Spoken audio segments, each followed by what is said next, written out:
hari ini karena waktunya sudah tepat pukul 10 ya. Kami mohon sidang jemaat untuk bangkit berdiri. Kita naikkan pujian segala kemuliaan bagi Dia. Siapakah manusia? Sia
Bapa kami yang bertata di dalam kerajaan surga, di dalam nama Tuhan Yesus Kristus, Tuhan dan Juru Selamat kami, puji syukur, terima kasih Tuhan pada kesempatan pagi hari ini. Kembali kami datang kepadamu dengan penuh ucapan syukur dan terima kasih, rahmat, kemurahan, anugerah, kesehatan yang Tuhan sudah limpahkan dalam kehidupan kami masing-masing. Sehingga pada pagi hari ini Tuhan, kami boleh kembali untuk beribadah Tuhan, boleh kembali untuk memuji-muji bersama sidang jemaat-Mu Tuhan, boleh haleluya, mendengarkan sebagian daripada firman-Mu Tuhan. Terima kasih Tuhan Yesus, waktu dan kesempatan pada pagi hari ini kami menyerahkan segenap kehidupan kami masing-masing, pribadi lepas pribadi, dan kami memohon kami kekurangan ataupun kelemahan kami, supaya kami boleh layak untuk beribadah pada pagi hari ini. Terima kasih Tuhan Yesus, terima kasih pagi hari ini Tuhan. Oh haleluya, haleluya, sekali lagi Tuhan kami memohon ampun. Oh haleluya, haleluya, dari segala kekurangan dan kelemahan kami. Terima kasih Tuhan Yesus, terima kasih. Pagi hari ini kami juga berdoa bagi hamba yang akan melayani pujian Tuhan. Kami memohon Tuhan, Kau sucikan hati dan pikiran kami, Kau urapi Tuhan, dari ujung rambut sampai telapak kaki, supaya sebentar nyanyian pujian yang dipersembahkan kepada kamu, Engkau Tuhan boleh berkenan di hadapan hadirat-Mu. Terlebih juga bagi hamba-Mu yang sebentar akan menyampaikan kebenaran firman-Mu Tuhan, Engkau tolong, Engkau urapi secara khusus Tuhan, supaya firman yang disampaikan kepada kami sidang jemaat Tuhan boleh menjadi kekuatan bagi kami masing-masing Tuhan, untuk menghadapi segala macam problem persoalan keluarga kami masing-masing Tuhan. Dan kami yakin percaya Engkau adalah satu-satunya penolong kami, Engkau adalah satu-satunya yang memberikan jalan bagi kami sekaliannya pagi hari ini. Terima kasih Tuhan Yesus, terima kasih bagi sidang jemaat-Mu yang belum hadir, juga kami serahkan dalam tangan kasih-Mu. Mungkin masih ada di rumah, mungkin masih ada di perjalanan, Engkau tolong mereka sekaliannya tibakan di tempat ini, supaya kami boleh bersama-sama beribadah. Terima kasih Tuhan Yesus, terima kasih. Segala pekerjaan iblis, pekerjaan setan yang ingin mengganggu jalannya ibadah, kami bersatu hati memanggil nama-Mu. Di dalam nama Yesus kami hancurkan, kami perintahkan keluar dari ruangan ini, teristimewa dari ruangan hati kami masing-masing. Bela kosar darah-Mu Tuhan berkuasa atas kami sekaliannya pada pagi hari ini. Terima kasih Tuhan Yesus. Awal, pertengahan hingga akhir kebaktian kami serahkan hanya di dalam nama Tuhan Yesus Kristus, mempelai pria surga yang sudah mengasihi dan menolong kami. Haleluya, amin. Puji nama Tuhan, silahkan duduk kembali. Puji nama Tuhan, kita sudah memasuki di hari Minggu yang kelima di bulan Januari di tahun 2021. Biarlah kehidupan kita sebagai sidang jemaat Tuhan semakin hari semakin dekat kepada Tuhan ya, karena hari-hari ini semakin hari di dunia semakin tidak pasti dan semakin hari semakin jahat ya. Tapi puji Tuhan, kalau sampai hari ini Tuhan masih memberikan kita sekaliannya untuk beribadah, untuk memuji Tuhan, untuk mendengarkan bagian daripada biarlah kita semakin hari semakin menjadi kuat. Biarlah kita naikkan pujian kita, yaitu hanya dekat Allah saja aku tenang.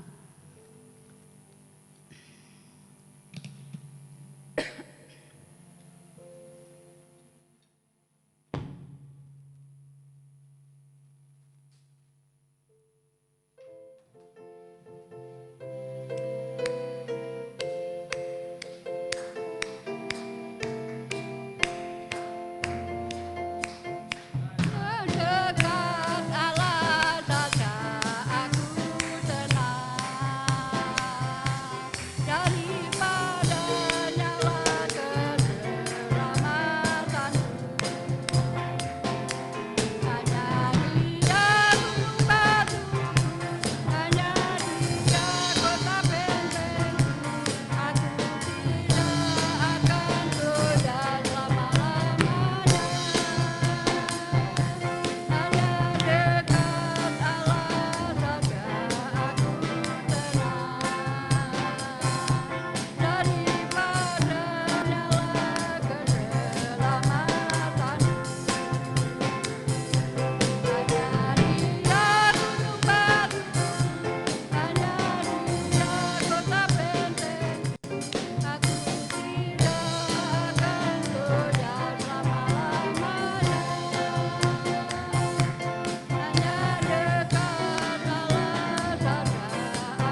kita bisa tenang kalau kehidupan kita selalu dekat dengan Tuhan. Di Tuhan kita naikkan pujian kita, soteria.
Pujian kita yang terakhir yaitu, sudahkah kita mempersiapkan diri?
mempersiapkan diri untuk menyambut kedatangannya.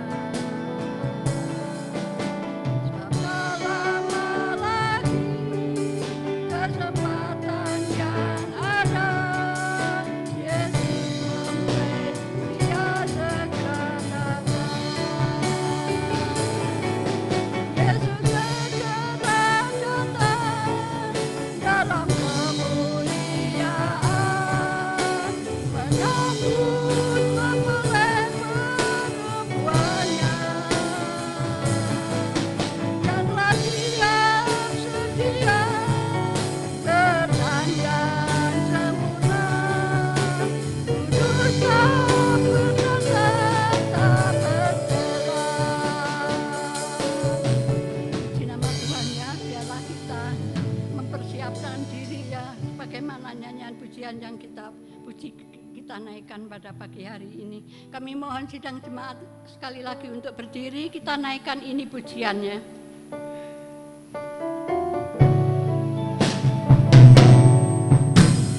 Sudahkah kita mempersiapkan diri untuk menyambut kedatangannya?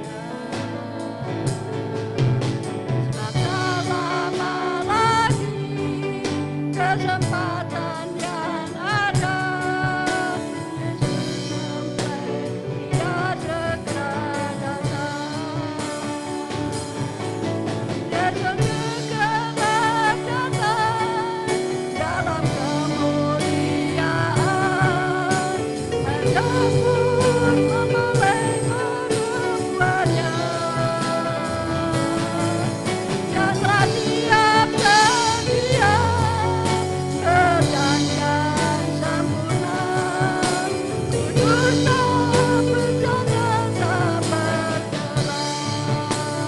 Yesus segera datang, Yesus segera datang dalam kemuliaan, menyambut mempelai perempuannya.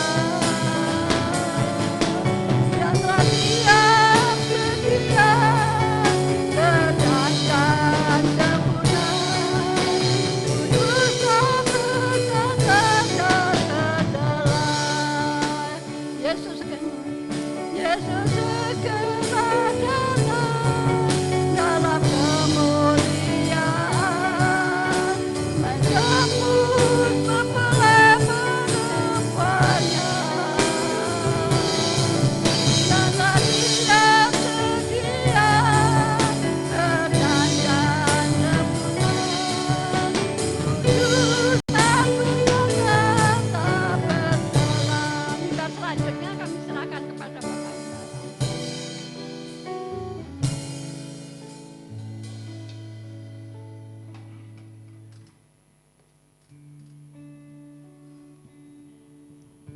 Kami bersyukur kepada Bapa di surga bahwa hari kedatangan Tuhan sudah sangat dekat.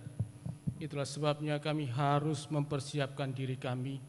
Kami bagikan orang yang sedang berkemas-kemas menantikan kedatangan-Mu Tuhan, supaya pada waktu hari itu tiba, kami jangan sampai ketinggalan Tuhan, tetapi supaya kami sungguh-sungguh Tuhan dapat bersama bersekutu untuk kami masuk di dalam haleluya kerajaan Tuhan yang kekal, dan kami boleh bersama-sama dengan Tuhan selama-lamanya. Terima kasih Tuhan, terima kasih untuk kesempatan ini pada pagi menjelang siang ini Tuhan. Kiranya anugerah-Mu terus turun atas kami semuanya, untuk kami boleh mendengarkan firman-Mu Tuhan, mengerti firman-Mu Tuhan, menyimpan firman dalam hati kami sehingga firman menjadi kekuatan bagi kami semuanya, memberkati dan menolong kami sekaliannya Tuhan. Terima kasih Bapa, terima kasih. Dalam kami mendengarkan firman-Mu Tuhan, kalau masih ketemukan ada pekerjaan setan, si iblis yang mencoba kami kata usirkan, hancurkan, yaitu di dalam nama Tuhan Yesus Kristus. Kami usirkan pergi, kuat kuasa Roh Kudus, darah Kristus, pimpin ibadah ini dari pertengahan sampai pada akhirnya. Terima kasih Bapa, terima kasih. Dalam nama Tuhan Yesus Kristus kami bersyukur dan berdoa. Haleluya. Amin.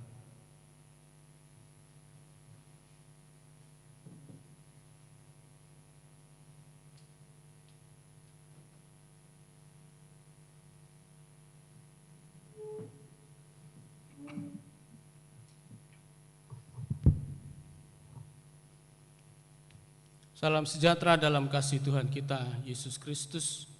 Kita bersyukur kepada Tuhan buat kesempatan kita pada pagi menjelang siang ini untuk kita kembali memperhatikan firman Tuhan.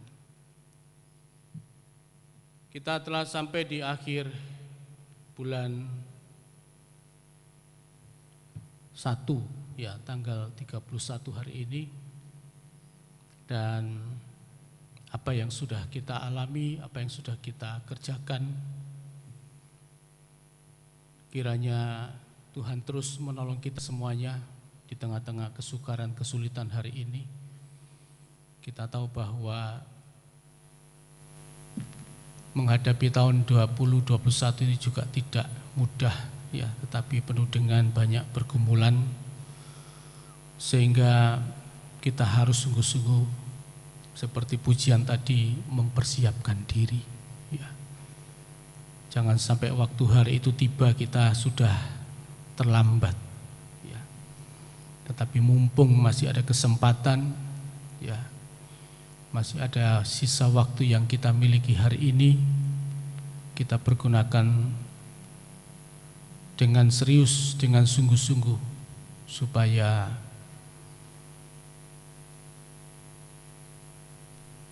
kalau itu datang kepada kita, hari itu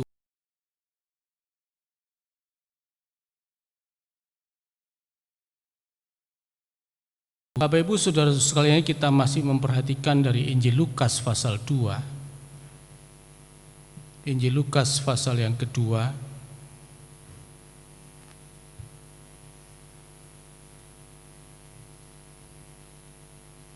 Di kesempatan minggu yang lalu kita sudah memperhatikan di ayat yang ke-24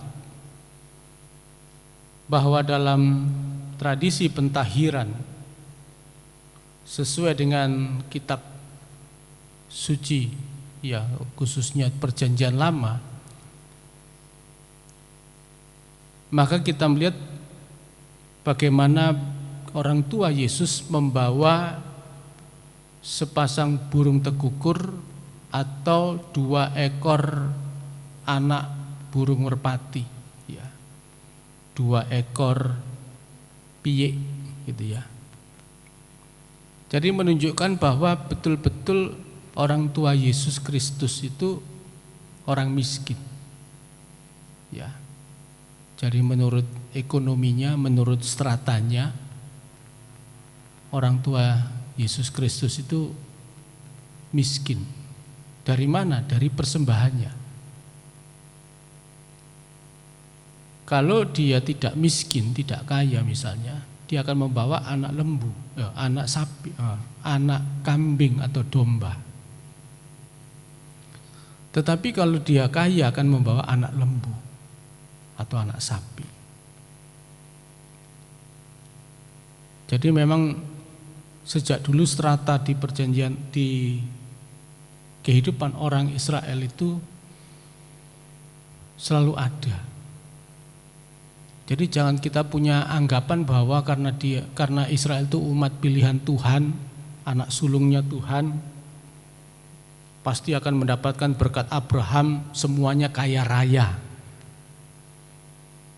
Itu salah paham namanya, ya. Jadi kalau kemudian pembagiannya ada anak lembu, anak kambing domba, atau anak burung merpati, atau 2 pasang, 2 pasang burung tekukur, sepasang, ya, bukan 2 pasang. Kalau 2 pasang kan 4. Sepasang burung tekukur itu menunjukkan bahwa memang ada strata, ya. Jadi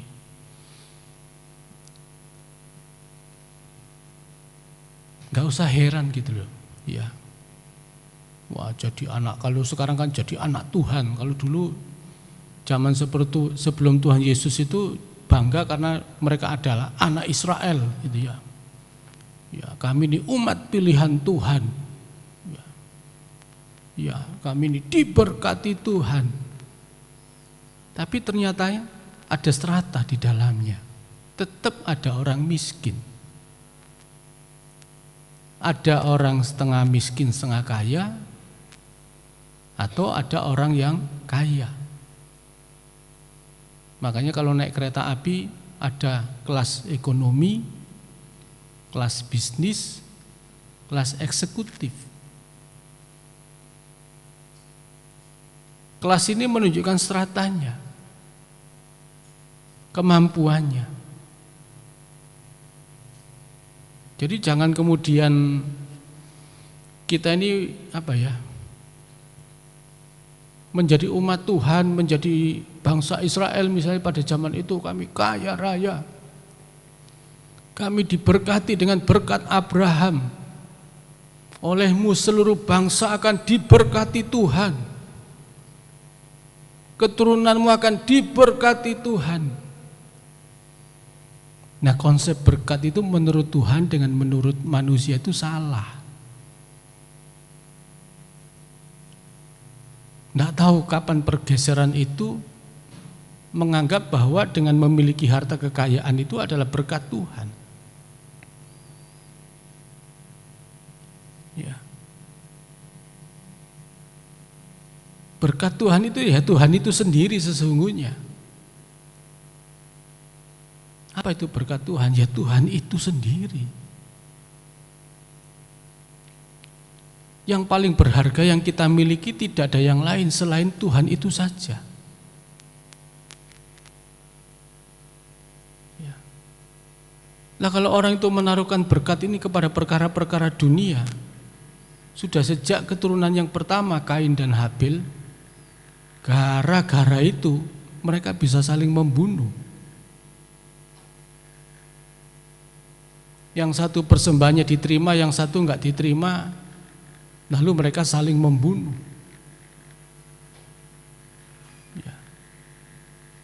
Nah di sini kita melihat bahwa ada kegagalan dalam memikirkan tentang berkat. Ya.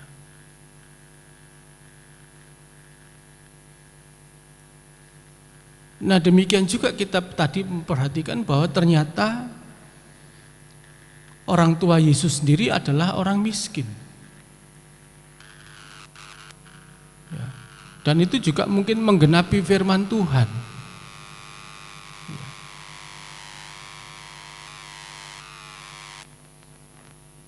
Jadi sepertinya menggenapi firman Tuhan bahwa Yesus lahir menjadi miskin.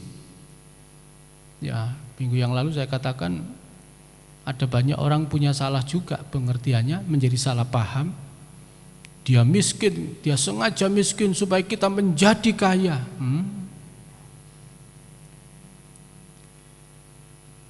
Padahal bukan itu yang dimaksudkan.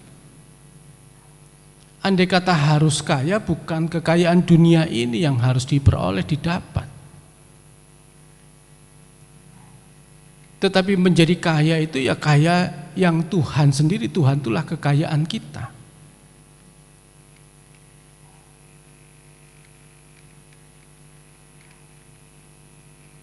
Nah inilah yang seringkali kita perhatikan, dia miskin supaya kita kaya. Tidak, supaya kita ini mencontoh hidup Tuhan di dalam kesederhanaan. Kalau harus menjadi orang Kristen itu kemudian kaya punya semuanya, maka doa Bapa kami nanti diganti. Berikanlah kepada kami pada hari ini makanan kami yang berlimpah-limpah. Ya. Jadi kalau sudah soal berkat, soal berlimpah-limpah. Ya. Lalu kemudian ambil dari Injil Yohanes pasal yang ke-10. Ya. Akan memberkati kamu dengan berlimpah-limpah. Tuh, ayat kok dipotong-potong, nggak ngerti ayat di atasnya dan sesudahnya.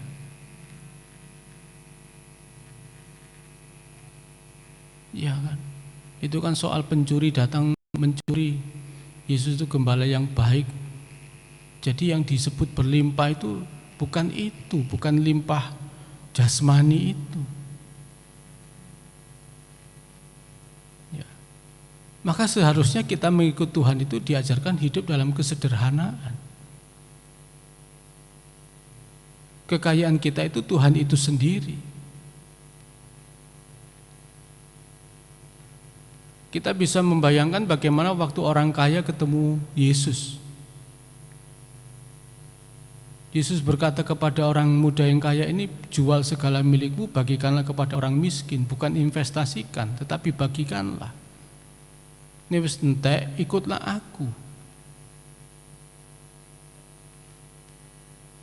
Kisah para Rasul pasal yang kedua, bagaimana gereja mula-mula itu. Mereka bukan jor-joran kaya, mereka jor-joran miskin.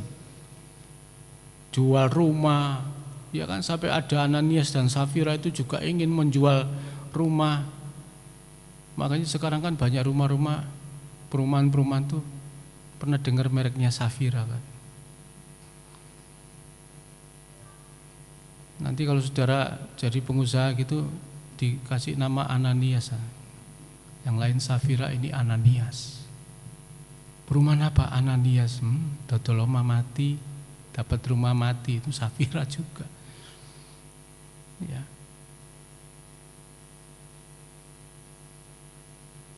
Coba itu, gereja mula-mula itu, waduh. Kalau saya waktu itu mungkin jemaat Tuhan pada zaman itu, ini Pak Paulus ini, Pak Petrus ini ngejak bambung, tanya apa kan gitu ya. Gak beres sih kan gitu ya, misalnya ya. Kok bisa dijuali semua itu loh, rumah dijual, tanah dijual, lalu semuanya diserahkan kepada Petrus. Wah, kemudian Petrus sudah dapat uang banyak bikin perumahan baru. Enggak. Enggak begitu. Ya. Ya.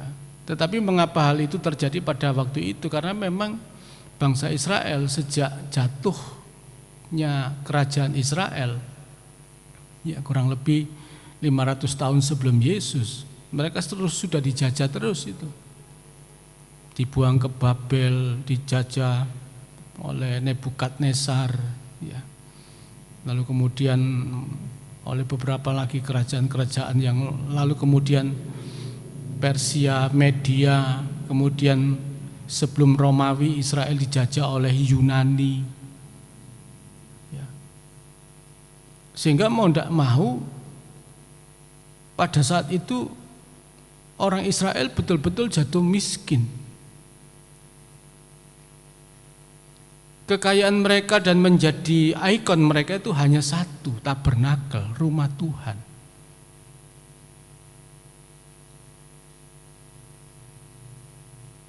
Itu jadi ikon mereka.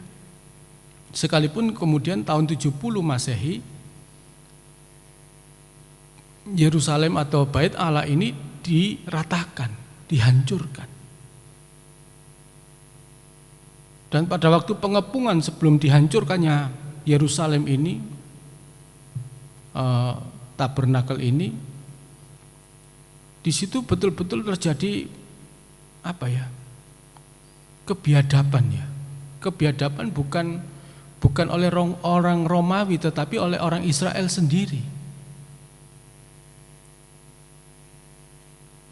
Dikepung cukup lama, kemudian mereka tidak bisa keluar, tidak ada pasokan makan. Akhirnya ibu-ibu yang hamil itu dibelah perutnya, terus diambil anaknya lalu dimakan. Itu saking mengerikannya.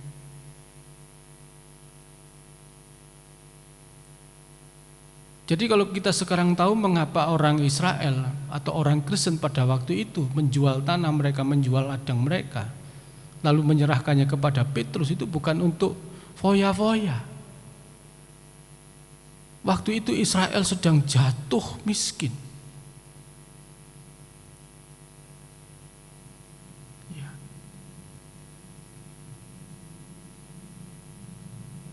Nah, kebiasaan umat Israel sebelum mereka jatuh miskin, masih pada zaman setelah Daud, Salomo dan seterusnya, Israel hidup dalam kemewahan. Sampai mereka menyembah berhala karena lebihnya berkat yang mereka punya. Tetapi mereka setelah jatuh kerajaan ini dan ingin membangkitkan kembali, membangunnya kembali, tidak mudah. Sehingga kemudian pada zaman Hagai dikeluarkan maklumat untuk orang Israel memberikan persembahan untuk rumah Tuhan. Ya, kalau kita membaca kitab Hagai, bagaimana di situ kemudian kamu membangun rumah gitu ya, tetapi kamu tidak memperhatikan rumah Tuhan, tetapi kamu memperhatikan rumahmu sendiri. Ya, nah ayat ini seringkali dipakai oleh pendeta kalau lagi bangun gereja, kan gitu ya. Lalu ambil ayat dari Hagai, padahal waktu itu orang tidak ngerti zaman Hagai itu kayak apa gitu loh. Ya, maka ayat itu diambil. Ya. Waktu ingin membangun kembali ke kerajaan ini, maka kemudian dikeluarkan juga maklumat untuk memberikan 1/10. Zaman Maleakhi. Untuk apa? Untuk membangun kerajaan ini, kerajaan Israel yang sudah runtuh ini kan perlu dibangun kembali. Dari mana uangnya? Dari 1/10. Sama juga negara kita sekarang lagi susah cari duit, bagaimana mereka mendapatkan uang? Dari 1/10. 1/10 itu apa? Pajak.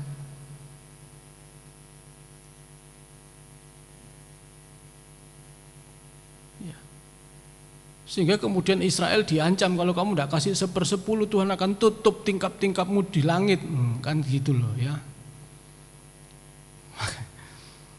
Makanya kalau nggak ngerti sejarah 1/10 itu kadang-kadang ya gitulah, pendeta-pendeta 1/10 minta 1/10 sama jemaat begitu. Dulu saya juga begitu soalnya, nggak ngerti sejarah ya. Mengapa 1/10 itu muncul? Nah, karena sudah diajarkan oleh bapak-bapak kita sebelumnya, wis pokoke kan gitu kan, wis pokoke kan repot 1/10 itu. Iya. Iya kan. Wah, kalau dulu kalau sudah khotbah 1/10 semuanya itu jemaat pada nesu kabeh, pada tunduk semua kan gitu ya. Wah, kalau kamu tidak kasih 1/10 Tuhan tutup tingkap-tingkap di langit, kamu tidak selamat.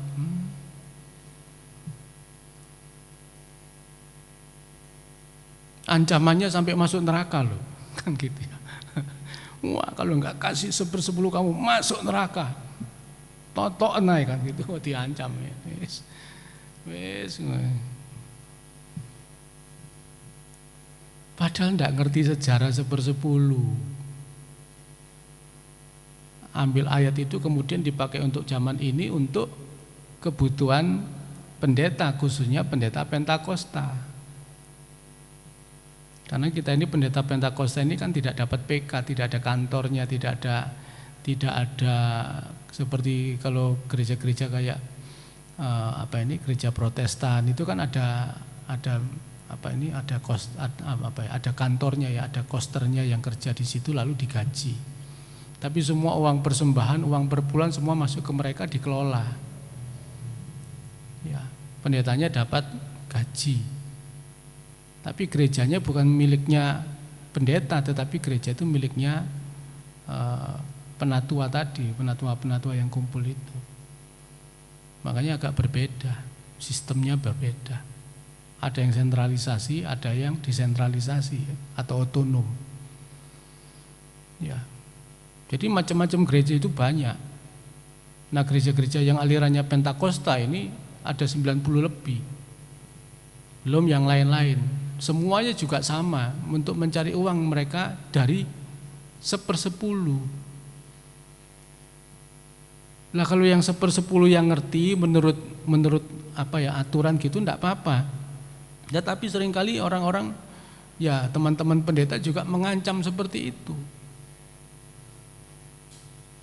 Ya, kecuali kalau memang pendeta-pendeta Pentakosta yang ada di daerah yang hidupnya sulit. Itu bisa. Tapi jangan terus mengancam. Kalau syaratnya 1/10 itu masuk surga, banyak orang itu hanya kasih 1/10 tapi dia tidak datang ke gereja. Aku kan sudah kasih persembahan, ngapain saya datang ke gereja? Aku sudah transfer kok 1/10, aku sudah kirim 1/10, buat apa lagi? Tapi ada gereja-gereja memang kalau enggak setor 1/10 ditagih loh. Loh betul, saya ini ngomong betul. Ada itu. Jadi dilihat, loh gorong kayak ditelepon, 1/10 gitu ya, minta nagih. Ya. Jadi kadang ya, karena teman-teman saya begitu. Iya. Saya sampai loh. Apa telepon? Nagih 1/10, ha? Gitu saya. Jadi saya kadang-kadang, walah, nurut ya, ditagih yang dibayar. Iya, wah kurang asem ya. Ya, ini ditagih gak bayar, wah, kirim debt collector ya kan ini. Debt collectornya orang ndak iso terus laporan mbek Tuhan kirim no malaikat maut kan gitu ya. Jadi debt collector wis patenona wong iki kan gitu ya. Ya. Jadi kadang-kadang saya ini aneh-aneh pisan teman. Ya. Karena itu tadi loh, mesti kan lihat latar belakang, kenapa kok muncul seperti itu gitu loh. Nah dulu saya kan enggak ngerti, enggak tahu, pokoknya 1/10 kamu enggak kasih 1/10 kamu enggak diberkati, kamu enggak bisa masuk surga, mateng kan saya bilang. Ya sejak dulu saya memang mikir-mikir kok sampai segitunya kejam Tuhan ya dengan uang. Masa Tuhan tuh musuhnya mamon kayak begitu ya. Ya saya kadang-kadang. Ya tetapi juga saya juga melihat kawan-kawan saya juga menggunakan 1/10-nya enggak apa ya, buat saya itu enggak terhormat. Ya, saya sering kali marah sama mereka. Kan seharusnya 1/10 itu kan dikembalikan untuk kemuliaan Tuhan, untuk apalah dia. Ya untuk dirinya sendiri sudah cukup. Tapi kalau kemudian 1/10 buat beli mobil mewah, itu saya, aduh. Aku bilang cuma celaka kan iki. Iya kan. Lalu kemudian buat rumah mewah, buat beli ini, beli itu, hidup dalam kemewahan. Karena 1/10 saya sedih. Ya. Segitunya. Sehingga akhirnya juga pendeta ini jadi duniawi. Sing dipikiri dunia tadi. Ini gak kayak 1/10 ditagih. Waduh sudah wakili Tuhan jadi debt collector.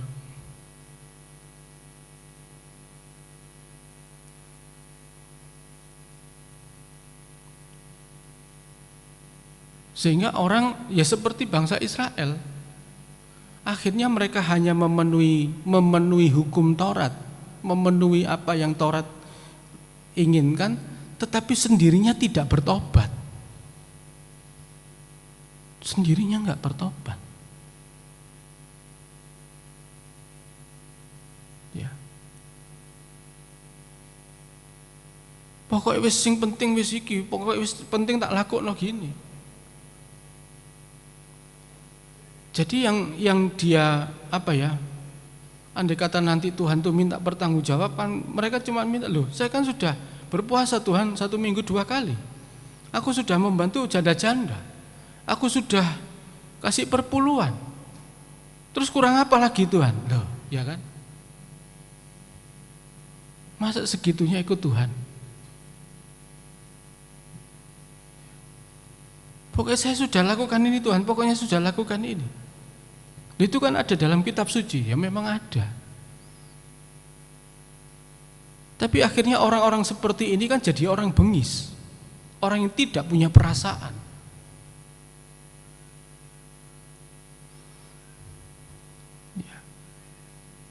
Orang seperti ini bengis loh. Kita lihat contoh orang-orang Israel dengan latar belakang Farisi, Saduki itu kejam loh. Saya dalam pelajaran PA kemarin saya agak betul-betul saya kehantam betul ya. Karena apa? Saya tidak pernah mikir sebelumnya ya. Waktu Yesus itu di atas kayu salib, itu kan disengajakan dibunuh tapi pelan-pelan dan dilihat orang. Coba kalau ada hari ini ya, ada orang kemudian ya dilihat banyak orang ya, dia akan ditaruh di Bukit Golgota, itu dari Yerusalem kelihatan tuh. Kemudian taruh manusia di situ.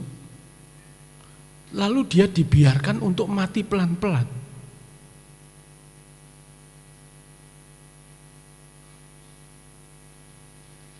Kita yang lihat itu loh, ya apa kira-kira? Kita yang melihat orang kondisi yang sedang sekarat di atas begitu. Coba kalau kita lihat ada orang yang, mohon maaf ya, lagi kerja kemudian dia kena listrik besar itu. Dia akan mati pelan-pelan sampai gosong.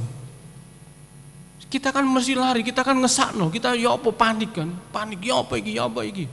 Tolong orang ini, matikan mungkin, ya apa caranya supaya orang tidak mati.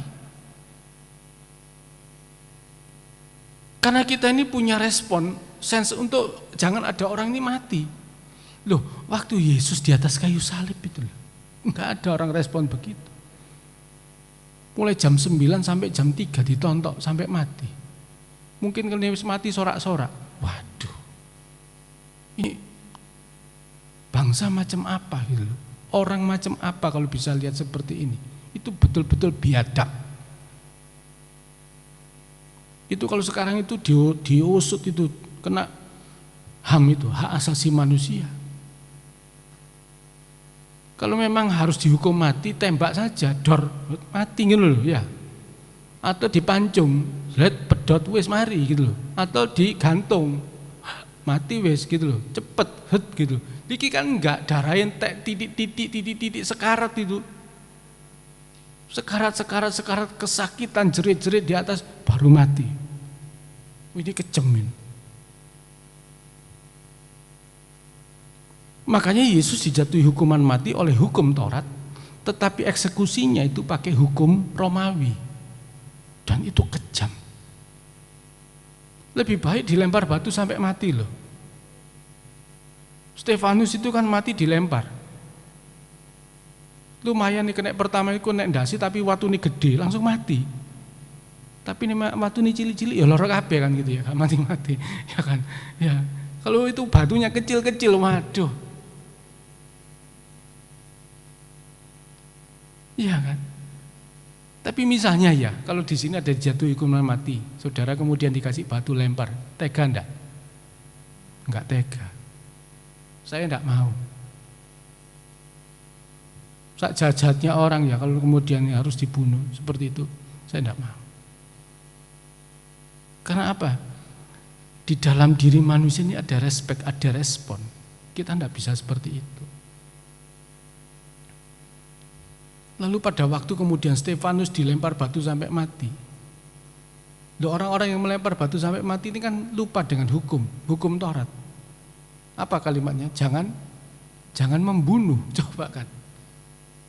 Ini enggak ngerti ya. Jadi pada waktu Yesus mengalami itu saya betul-betul, saya kalau di posisi waktu itu saya ini orang biadab. Lebih baik kita minta kepada pemerintah jangan dibuat lagi seperti itu. Kalau di Cina orang-orang yang koruptor itu dibawa ke gelanggang, dilihat orang ditembak mati, karuan, dor mati. Tapi ini orang Romawi enggak, dibawa ke gelanggang, ditokno harimau, kan gitu ya, diuber-uber, digigit sampai entek, itu pada biadab itu. Makanya Romawi itu enggak punya Tuhan gitu ya. Ya. Beberapa orang Kristen kan begitu dibawa ke gelanggang, kemudian mereka dilepaskan binatang buas untuk memakan mereka dan orang lihat. Ya kan? Kalau badannya perkasa gitu gede enggak apa-apa. Ini kayak kita ini kayak Pak Ari lembungnya ini, waduh dipangan, aduh suwe entek kan gitu ya. Ya enggak apa-apa kalau laki-laki, kalau ibu-ibu, anak-anak saya bilang, waduh kejam sekali memang. Enggak punya belas kasihan. Makanya waktu saya memikirkan tentang kematian Yesus itu, waduh, berat, sulit. Ya. Nah, itulah sebabnya kita perhatikan dengan sungguh-sungguh kembali kepada firman Tuhan bahwa tidak ada alasan buat kita ini kemudian karena Yesus miskin lalu kita jadi kaya. Tetapi kita belajar dari Tuhan Yesus tentang kesederhanaan tadi. Maka tadi saya katakan bahwa kita mesti lihat konteks waktu itu. Sejarah waktu itu, mengapa mereka jual rumah, mengapa kemudian harus memberi 1/10 pada waktu itu, mengapa gitu loh. Ya. Nah, di tengah-tengah situasi kita yang sudah seperti ini, masih kita memanfaatkan seperti itu dengan ancaman-ancaman, bahwa itu tidak mengajarkan hidup kekristenan dalam kesederhanaan, khususnya ya kami hamba-hamba Tuhan, kami pendeta-pendeta. Ya. Jadi seringkali saya mengatakan kalau ada pendeta-pendeta di luar daerah kemudian WA saya, Pak tolong bantu dalam doa, ya tak bantu dalam doa.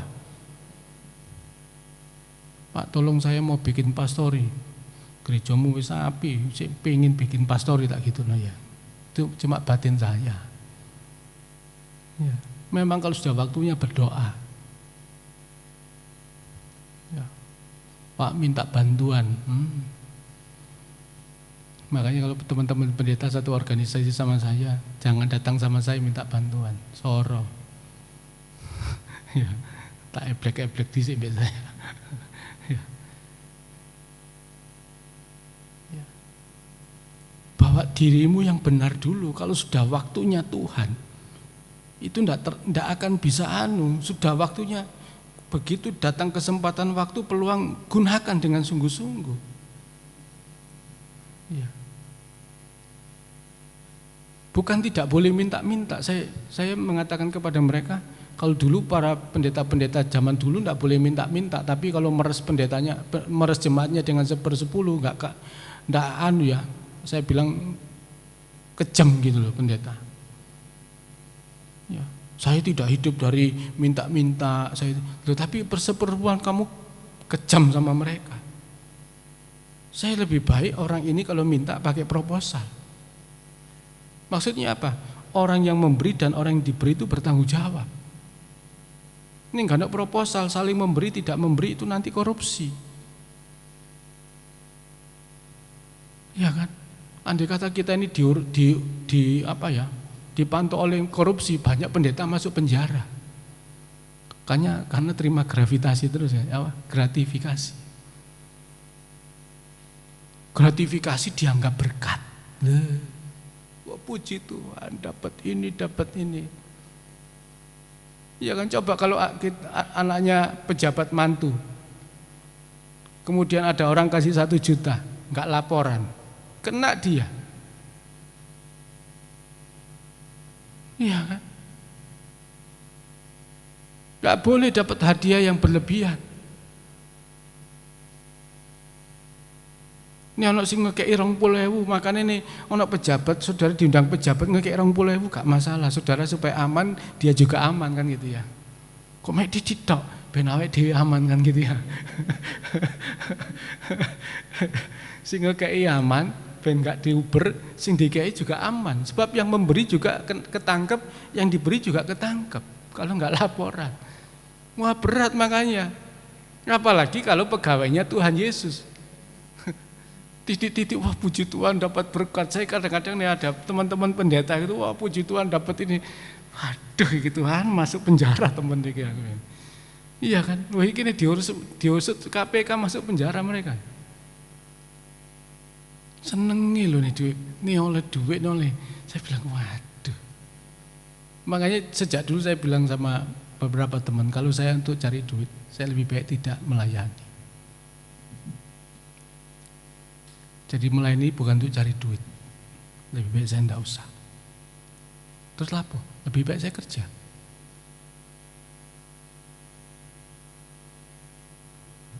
Jangan ini jadi sumber pendapatan. Jangan kita bekerja jadi pendeta itu kerja. Teman-teman semuanya kan begitu.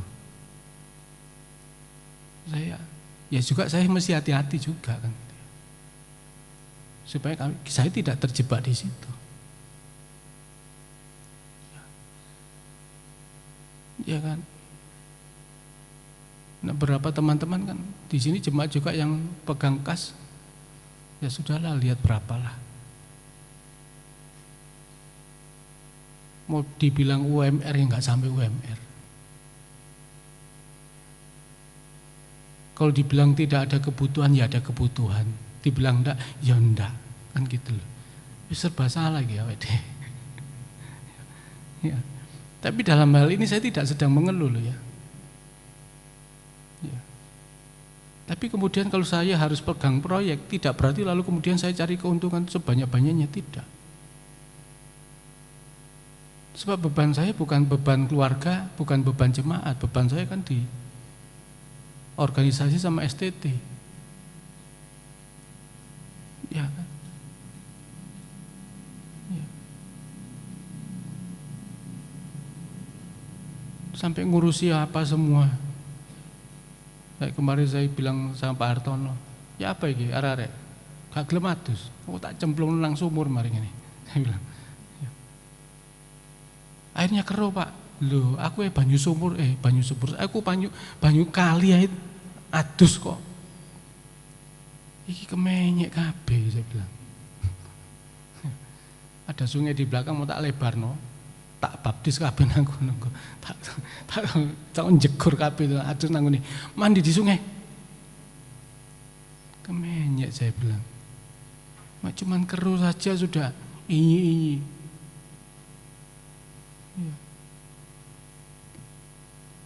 Ya, nanti saya bilang sama staf di sana ya. Kalau staf enggak bisa kasih contoh yang baik, tak suruh keluar. Aku nih kan banyu loh, banyu adus nang kali. Nah, repot saya bilang. Ya. Akhirnya apa? Pengeluaran untuk air terlalu besar, tidak bisa diirit. Mau di Pacet itu jalannya itu jalan sumberan. Loh kok kanok banyu itu aneh. Padahal nang burine iku yang air tangki itu yang dari Pacet itu ya, wakeh iku ndek kono. Sampai saya heran, iki sumberan tapi kanok banyu niki apa sampean kan gitu ya. Ya. Itu sampai mikir-mikir kayak begitu saya. Ya. Masa urusan air mesti saya ngurus sekalian. Semua diurus. Ini sih gak paham bisa dia. Ya. Suwi-suwi tak kayak kan lagi musim hujan, suwi-suwi mandi air hujan gitu. Ya. Ya, wis macam-macam pokoknya kata Pak Hartono, ini Pak Yusak ndak kanang gone-gone ku anyi-anyi kabeh.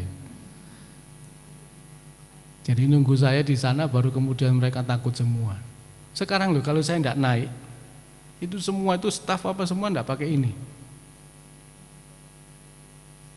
Tapi begitu saya naik tak pendeli.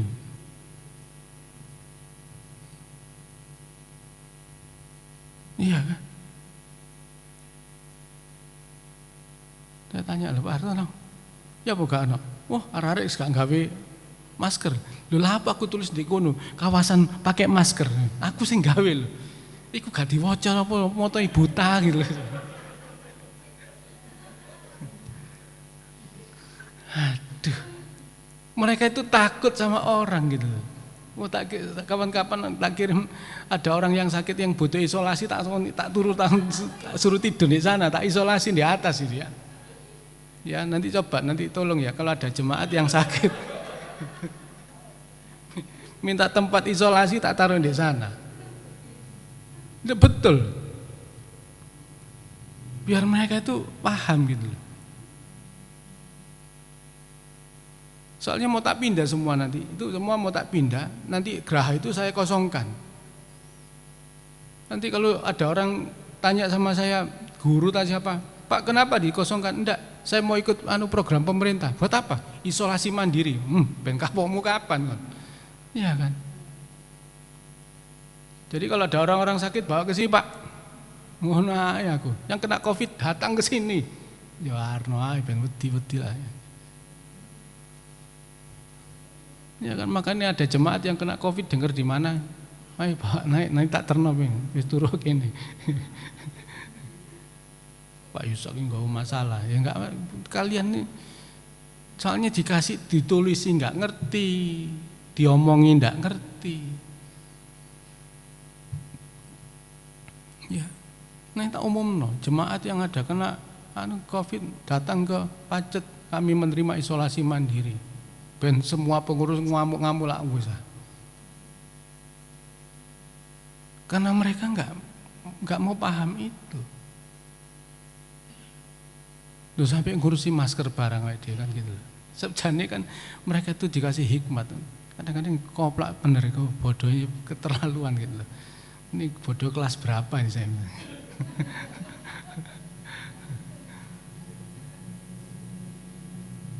Jadi itu loh ya, jadi kita ini belajar dari Tuhan ya. Kita belajar itu kan sederhana saja lah hidup ini. Gak usah berlebihan gitu loh. Gak usah bagaimana gitu loh. Ya, jadi kalau saya bekerja ya ada salurannya. Dan juga bekerja bukan kemudian mesti susah payah, enggak. Kalau saya capek saya di rumah. Ya. Buat saya enggak ada hitungannya. Hitungannya saya buat Tuhan.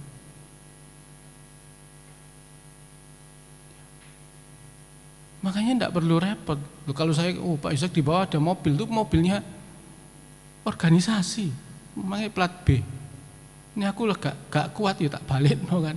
Untuk bensin gak kuat aku tak balik no. Ini mani ruwet-ruwet. Ya kan. Nah cuma kan memang sedikit tertolong gara-gara mobil ini mobilitasnya itu makin banyak gitu. Ya. Ya, sampai nggak ada waktu. Nah itulah sebabnya kepada kita perhatikan dengan sungguh-sungguh bahwa Tuhan mengajar kita kesederhanaan. Hanya 2. Jadi zaman itu maka kalau kita sekarang menghadapi kondisi hari ini kita ini sudah lebih baik sebenarnya. Lebih baik daripada zaman Yesus. Lebih baik dari zaman para rasul.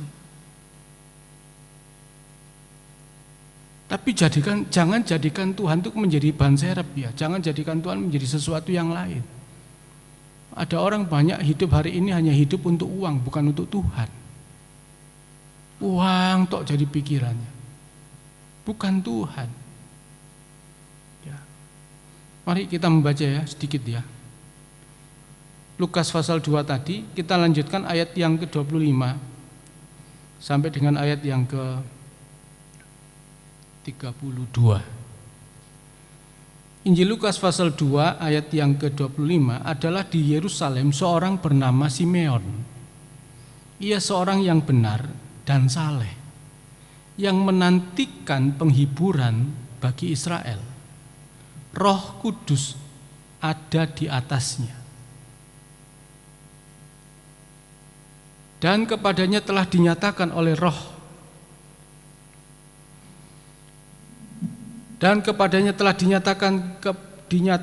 oleh Roh Kudus bahwa ia tidak akan mati sebelum ia melihat Mesias, yaitu dia yang diurapi Tuhan. Ia datang ke bait Allah oleh Roh Kudus. Ketika Yesus anak itu dibawa masuk oleh orang tuanya untuk melakukan kepadanya apa yang ditentukan hukum Tuhan atau hukum Taurat. Ia menyambut anak itu dan menatangnya sambil memuji Allah, katanya, perhatikan. Sekarang Tuhan, biarkanlah hamba-Mu ini pergi dalam damai sejahtera sesuai dengan firman-Mu.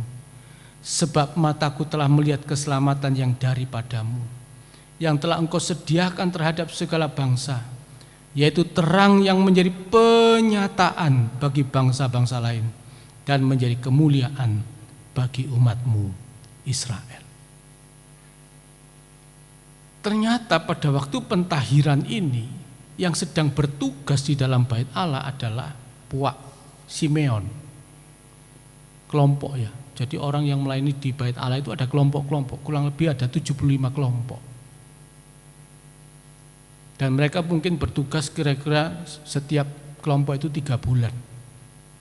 Itu enggak gampang loh melayani di Bait Allah itu, karena api itu harus terus menyala, yang di atas mezbah korban bakaran itu harus terus menyala. Dan mereka harus mengadakan pembersihan itu hampir setiap hari. Makanya harus ada kelompok, dan mereka semuanya harus keturunan Lewi. Mereka diseleksi. Nah, pas hari Yesus ditahirkan ini, bersama dengan ibunya ditahirkan. Mengapa ibunya ditahirkan? Supaya ibu yang sudah melahirkan ini layak masuk Bait Allah kembali, boleh masuk kebaktian. Kalau enggak boleh. Kemudian bagi Yesus itu supaya Yesus memiliki hak jadi anak Israel, anak Taurat. Maka Simeon inilah yang menerima anak ini. Jadi Simeon menjadi bapak baptis. Ya, kalau sekarang itu kalau di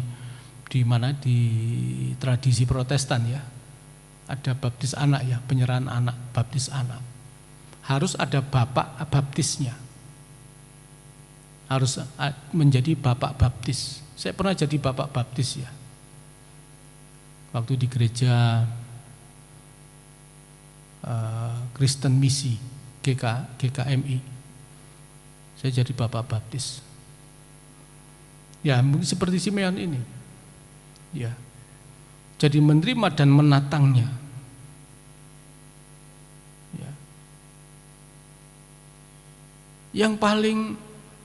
Yang saya perhatikan, yang sangat tertarik dari Simeon ini adalah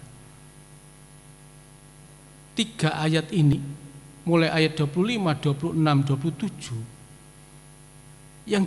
yang kita baca berulang-ulang adalah dalam ayat 25 yang kita baca Roh Kudus di atasnya.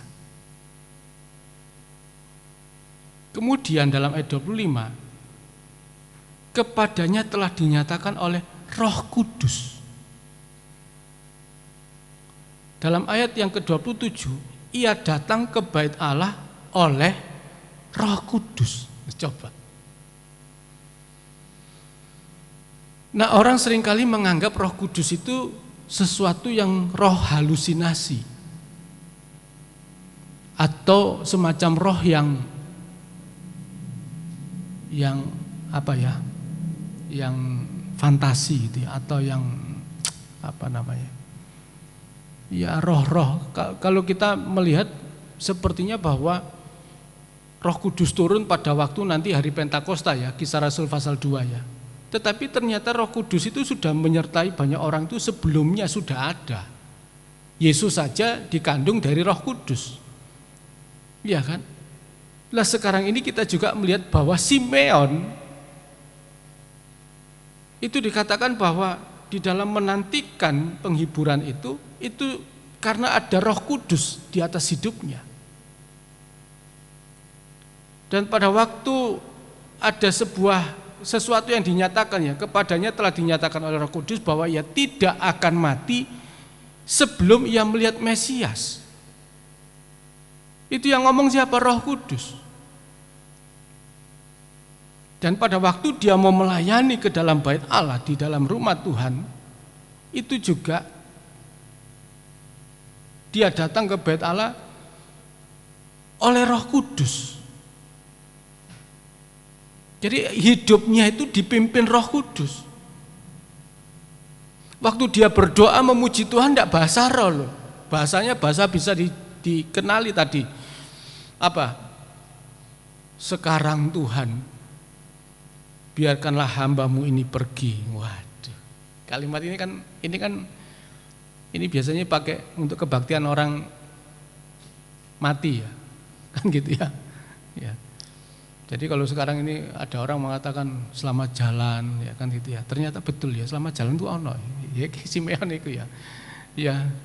Wah, sekarang Tuhan biarkanlah hamba-Mu ini pergi ya kan. Selamat jalan kan gitu ya. Pergi kan. Ya, ini kan doanya orang yang mau mati nih. Setelah Yesus diangkat gini, kemudian dia berkata, sekarang Tuhan biarkanlah hambamu ini pergi. Tidak berani ngomong hambamu ini mati kan gitu ya, tidak berani ya.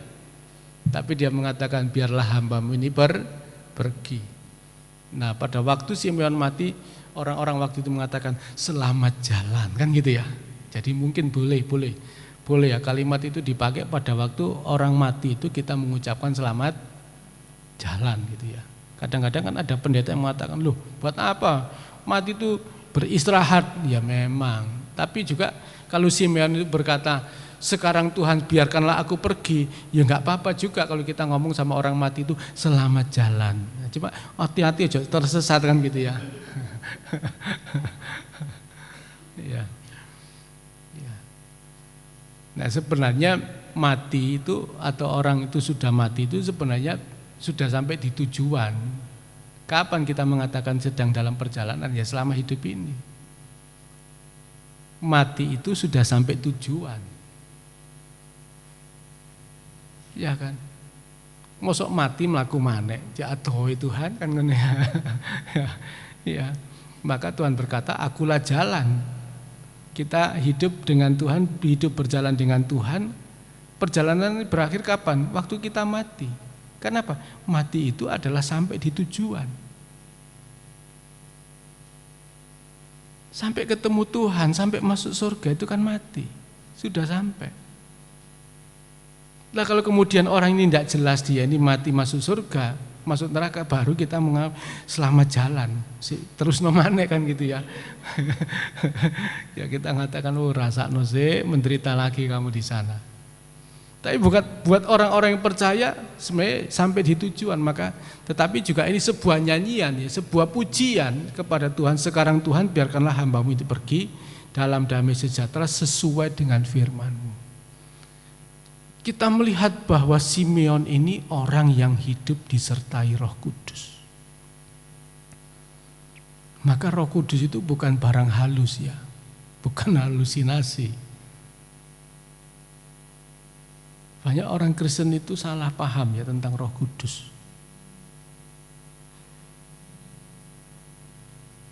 Bapak Ibu, Bapak melihat saya kan tubuhnya.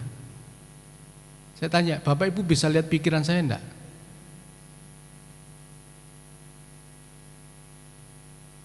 Bisa. Enggak kelihatan tuh. Tapi apakah pikiran itu ada apa enggak? Ada kan? Bapak tahu perasaan saya? Bisa dilihat? Enggak bisa. Tetapi apakah perasaan itu ada atau tidak? Ada. Roh Kudus itu memang tidak nampak. Tidak kelihatan kayak daging begini. Coba kalau ada orang yang kemasukan setan. Setan itu setan jaran kepang. Ketok setan di jaran kepang. Enggak ketok kan? Tetapi kita bisa lihat orang ini kemasukan jaran kepang dari apa? Mangane. Dikei pizza gak gelem. Ya kan? Orang yang kemasukan jaran kepang enggak bisa dikasih pizza. Ya, sing dimakan bukan pizzanya, sing dimakan iku mang piringi sing dipangan. Ya kan pizza ya piring pizza itu ya. Sing dipangan itu pizza, dipangan piringe. Wah ini jaran kepang iki berarti. Ya kan? Enggak mau makan pizza, mau makan beling. Nah kita tahu, oh orang ini kemasukan roh jaran kepang. Tapi apakah roh itu kelihatan? Tidak.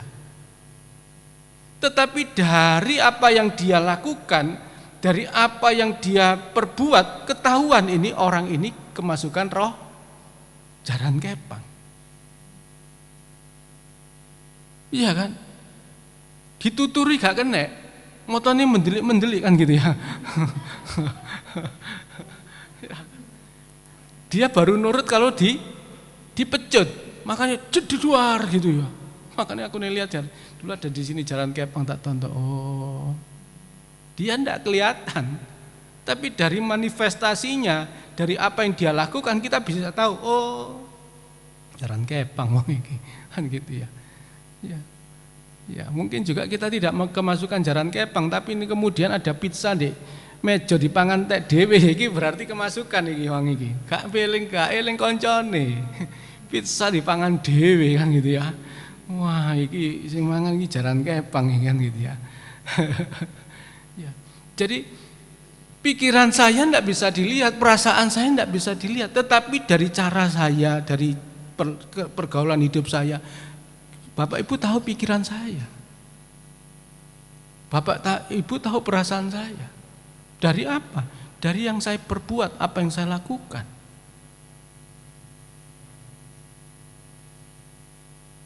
Oh, orang ini cerdas ya. Begitu ya. Dari apa? Dari perbuatannya. Iso ae wong iki. Ono carane. Ya kan, dia waktu mengerjakan orang lain bilang enggak bisa. Ini lu gampang. Oh iya ya. Iya kan? Kita bisa lihat pikirannya dari apa? Dari apa yang dia kerjakan. Iya kan? Orang ini tidak, perasaannya dia kita tidak bisa lihat. Tapi pada waktu ngamuk-ngamuk, oh alah, perasaan kan kita tahu, orang ini lagi ngamuk kan dia. Dari apa? Dari yang dia lakukan, perasaannya lagi ngamuk. Iya kan? Jangan sampai nanti minggu depan ada yang bawakan saya itu Silver Queen kan gitu ya. 2 minggu lagi ya. Iya. Hari Valentine ya. Iya kan. Wah. Kita enggak bisa lihat perasaannya, tapi moro-moro bawa bunga warna merah, bawa Valentine. Oh, ya aku ngerti perasaanmu kan gitu ya. Iya. Iya. Ya jangan kemudian saya sudah merasa tua wis gak perlu ya. Kadang-kadang Bapak ya gawok nang kok gak ono nyilio iki depane. Tak silih dhisik Om, tak teh Silver Queen buat istri saya. Ya kan. Supaya apa? Dia tahu perasaannya. Perasaan enggak bisa dilihat, tetapi dari perbuatan, dari manifestasinya kelihatan. Sama juga dengan Roh Kudus. Sama juga dengan Roh Kudus. Roh Kudus memang tidak kelihatan, tetapi saudara, saya bisa melihat dari cara hidup saudara dengan gaya hidup saudara, cara rohani saudara itu kita bisa ketahuan.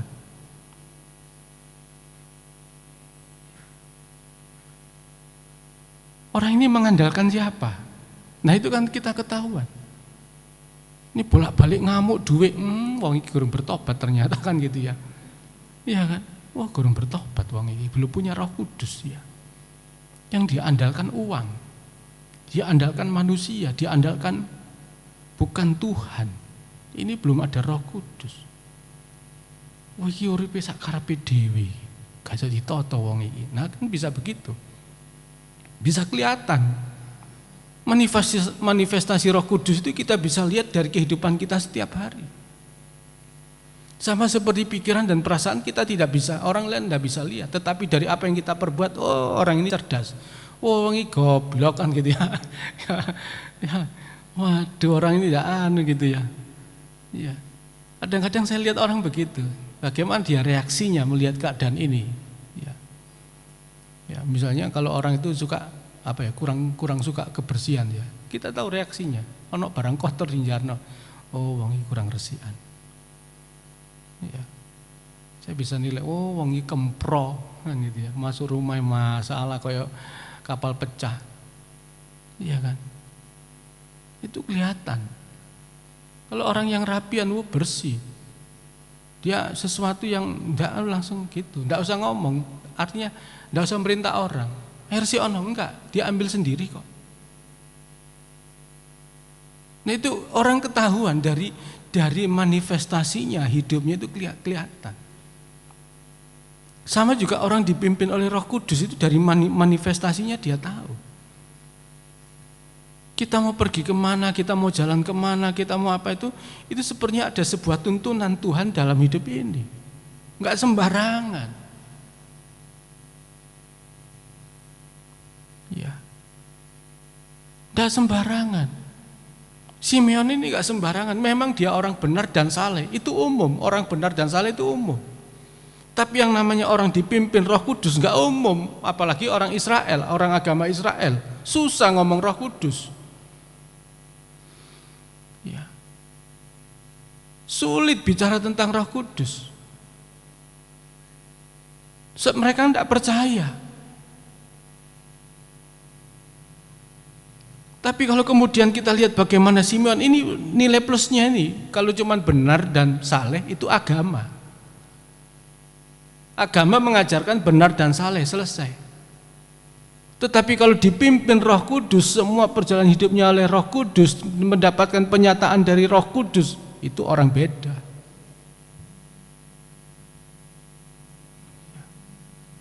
Maka mari kita hidup sungguh-sungguh, menata diri kita, melihat keadaan kita, melihat situasi semuanya, dengan kita selalu memohon pertolongan Roh Kudus.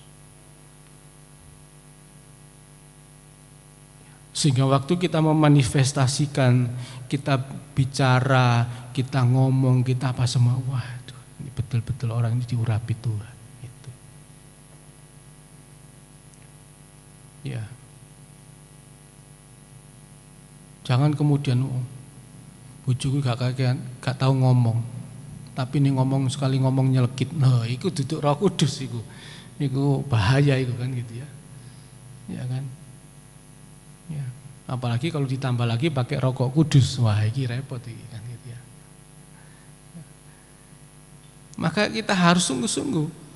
Orang yang dipimpin Roh Kudus itu ada kenyataannya, ada manifestasinya. Bukan halusinasi. Seperti tadi saya katakan orang kemasukan roh jaran kepang saja ketahuan kok. Ya kan? Hanya bisa dipecut. Makanannya enggak bisa makan beling. Ya kan? Nah, kita kan bukan seperti itu. Kita kan bukan kerasukan roh jahat. Maka waktu gereja mula-mula dibangun dalam Kisah Rasul pasal yang kedua, itu para rasul itu kerasukan Roh Kudus, kemasukan Roh Kudus. Matanya bisa melihat, melihat api-api yang menyala turun. Telinga mereka mendengar deruh angin yang keras. Ya. Ya. Lalu mereka bisa merasakan kehadiran Roh Kudus seperti ada sebuah jamahan yang tidak kelihatan. Lalu kemudian manifestasinya mereka berbahasa roh. Sehingga pada waktu orang yang berkumpul pada hari Pentakosta itu mengira murid-murid Yesus dengan para pengikutnya sedang kerasukan setan, sedang mabuk anggur. Tetapi kemudian Rasul Petrus mengatakan tidak, mereka tidak sedang mabuk anggur. Mereka hidup penuh dengan Roh Kudus. Makanya orang Kristen ini harus sungguh-sungguh kelihatan gitu loh, dipimpin Roh Kudus, kemudian hidup dalam Roh Kudus, disertai Roh Kudus, mendapatkan banyak penyataan dari Roh Kudus. Sehingga nanti ada nyanyian, yaitu tadi nyanyian sekarang Tuhan, biarkanlah hambamu ini pergi, nggak takut mati wis, dalam damai sejahtera. Orang kalau pimpin Roh Kudus itu sudah hidupnya dimiliki Tuhan, sudah puji Tuhan. Mataku telah melihat keselamatan, ya, yang telah Engkau sediakan di hadapan segala bangsa, terang. Ya, wah kelihatan semua, mata bisa melihat seperti itu, terang kelihatan. Wah rasanya itu sudah hidup dengan Tuhan itu dekat dengan surga. Sudah bahagianya luar biasa, sudah Tuhan saya mau pergi sekarang. Ya. Makanya jangan cepat-cepat pergi kalau saudara belum seperti ini kan gitu ya. Bahaya iki kok. Waduh iki gurung sampai to kene wis pergi dhisik iki, pergi nang ndi iki ngaduh. Ya. Wis. Makanya kami ini pendeta ini tidak mendoakan yang sudah mati, mendoakan yang hidup. Takutnya nanti sing wis mati ki kemana perginya kan gitu ya. Ya kadang-kadang ya kita ini serba salah hamba Tuhan ini. Orang ini jemaat ini tidak pernah datang ke gereja. Om, dia masuk surga atau masuk neraka? Enggak, aku ngomong sing urip ae. Wes sing hidup wis urusane mbek Tuhan kan gitu ya. Pokoknya sudah selesai gitu. Wes. Ya kan. Yang bisa meyakinkan dirinya masuk surga atau masuk neraka kan bukan pendeta, bukan orang tua, bukan siapa, ya dirinya sendiri. Ya. Makanya kami juga punya tugas pelayanan, ya sudah, yang kita layani yang hidup, yang mati mbuh urusane. Ya. Jadi kadang-kadang begitu. Nanti ada orang dekat sama saya, Om, iku wong biyen ku jahate masaal terus mestine masuk surga iku aneh kan gitu ya kan gitu ya. Ya mbuh aku pokok urusane mbek sing urip butuh sing mati. Ya. Wis pokoke diserahno nyawae wis kepada Tuhan, wis Tuhan dekek nang ndi karepe wis ngono ya. Ya, jadi kadang kita itu mesti begitu. Ya, maka kita harus siap-siap. Jangan sampai hari itu tiba kita belum sampai seperti ini. Belum sampai Tuhan sekarang sudah tiba. Gitu ya. Waduh, ya. Makanya mari kita sungguh-sungguh bawa diri kita kepada Tuhan sampai kita menemukan dan menerima keselamatan yang kekal. Enggak usah khawatir yang lain lah. Sing penting ini dulu. Kita dipimpin Roh Kudus, kita melihat keselamatan itu yang itu dulu, yang lainnya itu sudah nomor sekian. Iya. Soal nanti kita ini mau di mana, tidur di mana, ya semalam saya ngomong tempat permanen di dunia ini enggak ada. Rumah permanen itu enggak ada, semuanya sudah dibongkar. Nanti dibongkar semua. Tempat yang permanen itu kalau Tuhan yang sediakan, makanya enggak usah mikir yang di sini. Bukan berarti lalu enggak perlu, ya cuma enggak usah mikir yang bermuluk-muluk gitu loh. Biasa saja lah dengan Tuhan. Ya. Biasa, enggak usah wah pengin rumah dengan kamar ukuran yang besar, ya. Kasurnya yang enak. Kalau bisa kasurnya itu dalamnya itu bukan pir, spring bed itu kan pir. Ya kan? Gak ada juga yang mikir Tuhan supaya aku bisa tidur di atas bambu. Orang dulu kan tidurnya di atas bambu itu. Apa itu? Pring itu ya. Dipan bambu itu. Ya. Wah enak ya gue. Tapi katanya buat wong sing loro kan gitu ya. Ya. Wis tidak usah mikir mau ini, saya mau tidur di atas yang di dalamnya ada air. Ini enggak masalah. Kan gitu ya. Sekarang kan ada kasur yang dikumpo kan. Wah, isinya angin, enggak masalah. Wis karepe apa kan sampai turun nang ndi. Gitu ya. Yang penting jangan di tanah. Kalau saudara tidur kalau kita ini tidur di tanah nanti cepet-cepet dikubur soalnya. Ya. Nah kan kalau kita tidur di tanah itu cepet masuk tanah nanti. Soalnya apa? Tidur di tanah itu masuk angin loro mati, cepet dilebokno. Ya. Makanya dari tanah itu harus dikasih spilling gitu ya. Ya. Kalau enggak ya pakai papan atau pakai apa namanya? Babut dulu baru kasih kasur, jangan langsung. Apalagi kalau tanahnya lembab. Ya, masuk angin tuh pasti. Kalau enggak masuk angin enggak enak awake. Makanya ini tidur di atas tanah cepet masuk tanah nanti. Ya. Ya. Jadi itu makanya kita enggak usah persoalkan gitu. Yang penting dulu penuh Roh Kudus, dipimpin Roh Kudus segitu. Dan jangan pernah berpikir kalau orang dipimpin Roh Kudus hidupnya enak secara dunia. Enggak, makin kita hidup susah. Wis tak kasih tahu lah, pokoknya soro lah kan gitu ya. Ikut Tuhan tuh pikul salib ya. Ya enggak pikul apa itu? Pikul duren ya kan enggak. Ini pikul duren sok didol, ini pikul salib sapa sing ape tuku kan gitu ya. Jadi kita harus sungguh-sungguh hidup bagi Tuhan sungguh-sungguh dan kita hanya berserah sama Tuhan. Tuhan ajarkan kita kesederhanaan, keselamatan ada pada kita semua. Tuhan Yesus memberkati, Tuhan Yesus menolong kita semuanya. Amin.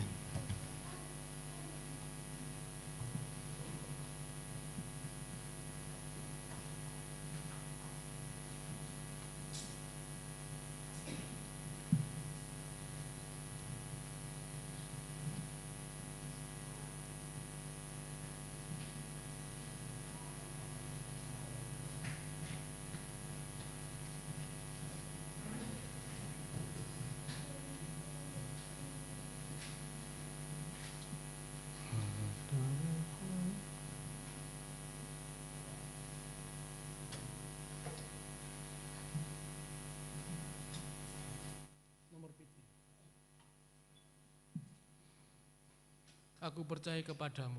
Ono kalimat itu.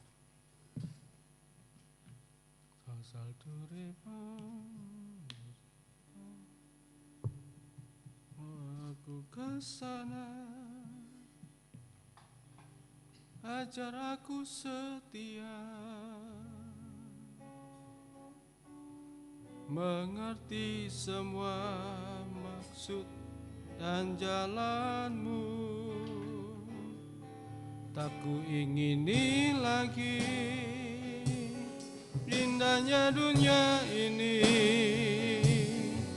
karena ku yakin yang kau sediakan sempurna.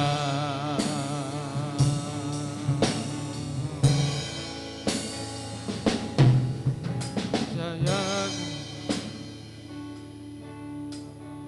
mengerti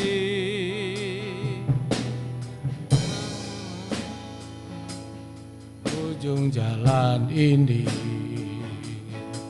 namun ku tetap percaya Kau yang memanggilku setia, memandu langkahku berlabuh di sana.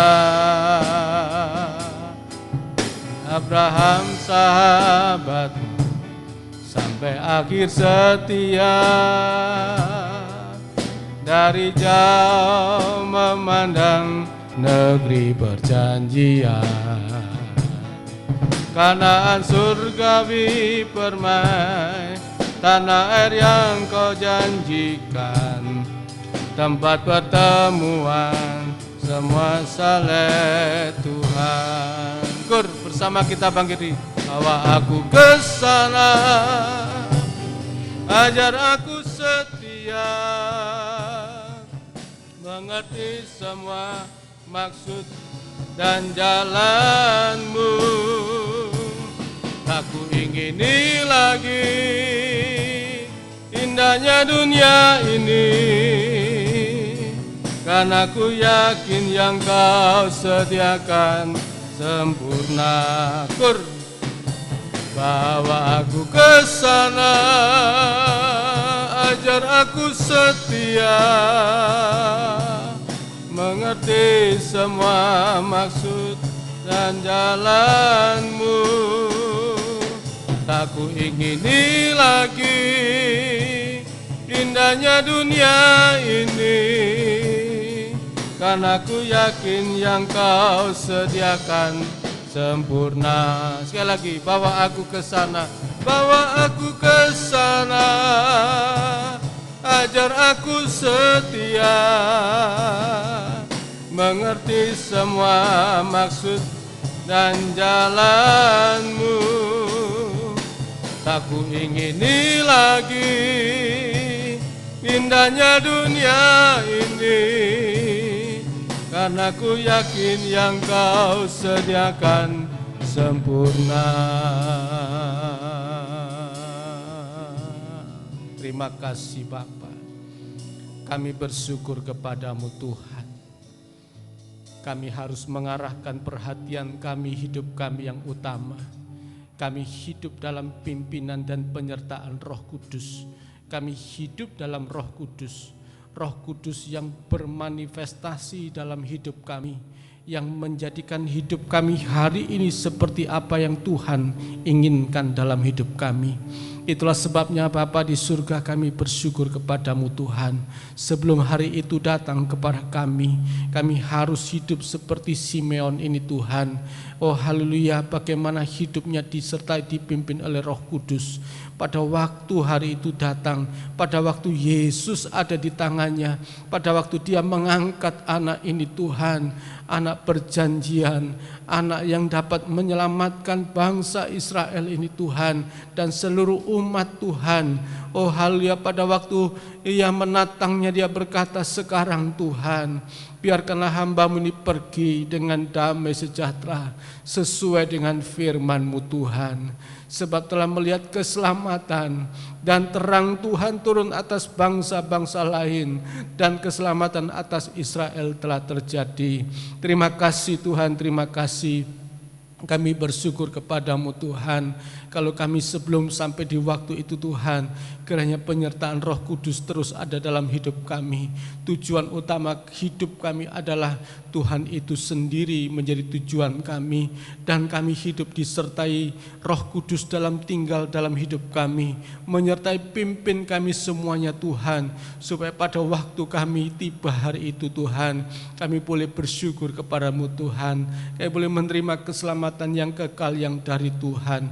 Yang lebih lagi Tuhan, Roh Kudus-Mu menuntun kami sampai ke sorga, sampai kami berjumpa dengan Tuhan Yesus Kristus, dan kami juga berjumpa dengan Bapa kami di sorga Tuhan, dan kami boleh bersyukur atas kemurahan Tuhan yang besar yang telah Kau limpahkan atas kami. Terima kasih Tuhan, terima kasih. Kiranya ini Tuhan menjadi tujuan hidup kami, setiap sidang jemaat Tuhan, supaya mereka semua dipimpin oleh Roh Kudus, supaya mereka semua dapat penyataan dari Roh Kudus, supaya setiap apa yang mereka lakukan, kerjakan semuanya dari Roh Kudus Tuhan, supaya kami tidak berjalan sendiri, tidak kami berjalan menurut cara hidup kami sendiri, tetapi kami hidup berjalan menurut Engkau Tuhan. Terima kasih Bapak, terima kasih. Untuk itu Bapa di surga, kami menyerahkan seluruh sidang jemaat ini kepada Tuhan, ke dalam tangan-Mu kami persembahkan, agar berkenan Tuhan menerima mereka semuanya. Terima kasih Tuhan, terima kasih. Dalam pergumulan kami masing-masing, kami juga serahkan dalam tangan-Mu Tuhan. Baik kami yang bekerja, berkati kami pekerjaan kami Tuhan, sebagai pegawai negeri sipil, pegawai negeri swasta, berwira swasta, apapun yang kami kerjakan Tuhan memberkati.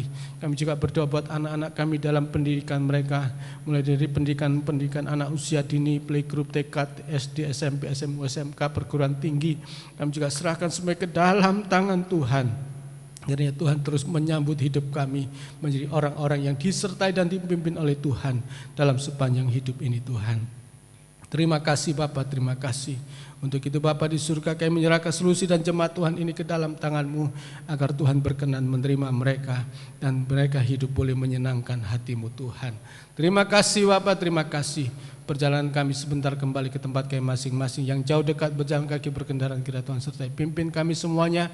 Demikian juga Tuhan persembahan-persembahan sebentar kami bawa kepadamu, kiranya Tuhan berkenan menerimanya dipakai untuk kemuliaan bagi nama Tuhan. Terima kasih Bapa, terima kasih. Kami bersyukur kepadamu, menyerahkan semua ke dalam tangan Tuhan. Dan sekarang sidang jemaat yang dikasihi Tuhan, terimalah berkat rahmat daripada Allah Bapa, kasih sayang, cintanya, anugerahnya dari Tuhan Yesus Kristus, serta persekutuan dalam kuat kuasa Roh yang Kudus, menyertai pimpin kita sekali mulai siang hari ini sampai Maranatha. Tuhan Yesus datang 2 kali. Dalam nama Tuhan Yesus Kristus kami bersyukur dan berdoa. Haleluya. Amin. Silakan duduk. Beberapa pengumuman buat kita semuanya. Kegiatan ibadah, enggak tahu sekolah minggu ini ada apa enggak ya? Gurunya juga tidak hadir. Ya, kalau enggak ada nanti tidak ada kebaktian sekolah minggu. Lalu kemudian hari Rabu ada kebaktian doa jam 6:30 malam. Hari Jumat ada kebaktian PA jam 6:30 malam. Dan kita kembali untuk ibadah hari Minggu yang akan datang. Ibadah Minggu kita yang akan datang, ibadah disertai dengan sakramen perjamuan kudus, perjamuan suci. Ya, kiranya Tuhan tolong kita semuanya, Tuhan berkati kita buat kegiatan kita. Saya kira itu saja, tidak ada pengumuman yang lain. Selamat siang, Tuhan Yesus memberkati kita semuanya. Amin.